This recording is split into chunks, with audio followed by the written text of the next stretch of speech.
Hello मी आज तुम्हाला खारुताई आणि पाऊस याची गोष्ट सांगणार आहे. कारण उन्हाळ्याबद्दल सध्या पाऊस पडतोय ना, म्हणून मी खारुताई आणि पाऊस बद्दल सांगणार आहे. एक खारुताई असते ती आपली आई बरोबर ढोलीमध्ये राहत असते. थोडंसंही काय झालं तर ती ढोलीमध्ये राहायची. पण जो आई आहे ना खारुताईची, एक दिवस ती म्हणती मी बाहेर जाते, काहीही झालं तर ढोली जो आहे ना त्याच्यात वापस येऊन यायचं. मग थोडंसं वादळ असं काही झालं की ते ढोलीमध्ये पाहायची. एक दिवस काय झालं, काळे ढग भरून आले आणि खूप जोराचा पाऊस पडला. तर तिला खूप गंमत वाटली.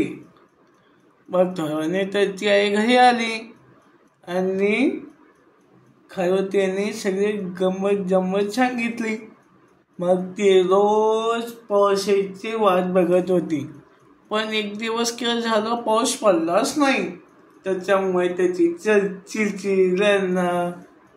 तर मग त्याची आई खूप समजत होती की पाऊस असं पडतं नाही. तर मग तिथे आला हिरवगार पोपट. तर मग तिने विचारलं खारुताईची आईला, काय झालं आज आपल्या खारुताई रडते काय? तर मग त्याची आई म्हणते तिला पाऊस हवाय, तो पडता येईल का? तर मग पोपट म्हटलं पाऊस नाही पडता येईल, पण मी तुला गोल गोल फिरू देतो. तर मग खारुताई म्हणते मला नको फिरू, मला हवा पाऊस. तर मग थोड्या वेळाने आली तिथे मैना आली.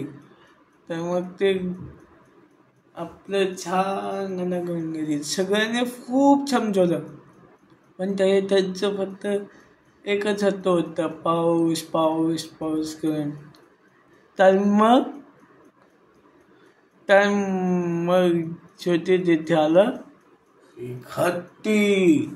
त्याने विचारलं आज खारुताई एवढी उदास का आहे, तिला क्या हवाय असं विचारलं.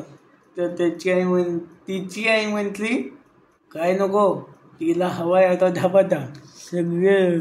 सगळे एवढे समजून गेले तर हिचा हत्ता संपतच नाही.